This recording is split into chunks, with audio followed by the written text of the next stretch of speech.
Eh bien bonjour et bienvenue sur la Webmaster Academy, la chaîne YouTube où je vous aide à résoudre vos problèmes de site internet. Je suis Michael Serror, Webmaster Freelance. N'hésitez pas à me contacter si vous rencontrez ce genre de problème. Pour ne louper aucune de vidéo, n'hésitez pas à vous abonner et lâcher un petit pouce bleu.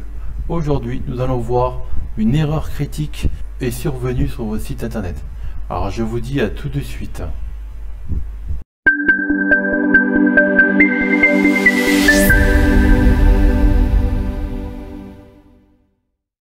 Donc je reviens sur le problème.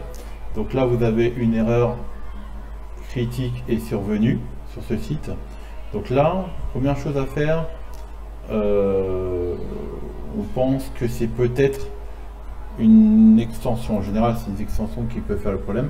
Donc là je me suis connecté sur le site, je suis allé dans le, il faut aller dans le fichier wconf config, et dedans, vous voyez, dans ce fichier là, il faut rajouter cette ligne là, je le mettrai dans les commentaires hein, en dessous là, je vous mets ça. Donc il faut mettre defined wp debug log, et il va créer un fichier log. Donc ce fichier log, il y aura toutes les erreurs qui vont apparaître dedans. Donc là, je vais... Donc là, quand il est vert comme ça, c'est qu'il n'est pas pris en compte. D'accord? Donc il faut enlever les petites étoiles et voilà. Et là, tout d'un coup, vous voyez, il devient bleu. Ici, il faut mettre wp debug à true.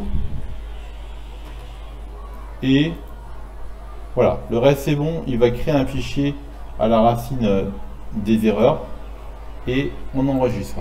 Donc là il transfère le fichier sur le serveur. Maintenant on va repartir sur le site et si je fais voilà, rafraîchissement, hop, et voilà, on voit l'erreur. Donc là on voit bien l'erreur de ce qui se passe, et ici notamment ce qu'on peut voir c'est Elementor qui crée des problèmes.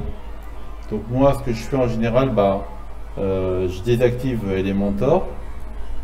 Ok, je vais dans le répertoire, de plugin et Elementor. Donc là, et hop, je désactive. Je renomme le répertoire, je mets n'importe quoi. Voilà, et je reviens sur le site. Et là, je rafraîchis encore une fois. Et voilà, l'erreur a disparu. Et si vous pouvez aller sur le site, voilà. Plus de problème. Par contre, vous voyez encore être déprecated, il y a des erreurs qui s'affichent là, qui ne devraient pas. Donc là, on va remédier. On va pouvoir enlever le debug log. Et quand j'enlèverai le debug log, il n'y aurait plus ces erreurs qui s'afficheront. Parce que là, j'ai demandé à WordPress je lui ai demandé de m'afficher toutes les erreurs. Voilà. J'espère que cette vidéo vous a aidé. N'hésitez pas à vous abonner à la chaîne pour de nouveaux tutoriaux. J'en ferai une de temps en temps, une fois par semaine à peu près. Voilà, on verra toutes les erreurs, tous les problèmes qu'on peut rencontrer sur WordPress notamment et autour du monde du web. Je vous proposerai pas mal de solutions. Alors je vous remercie et je vous dis à bientôt. Si vous avez besoin d'une intervention pour vos sites internet, n'hésitez pas à me contacter. Je mettrai le lien de mon site internet dans les commentaires. N'hésitez pas à me mettre dans les commentaires des sujets de vidéos que vous aimeriez savoir faire. Comme ça, je vous rajouterai des nouvelles vidéos. Si vous avez des super idées, il n'y a pas de souci. Alors je vous dis à bientôt. Merci.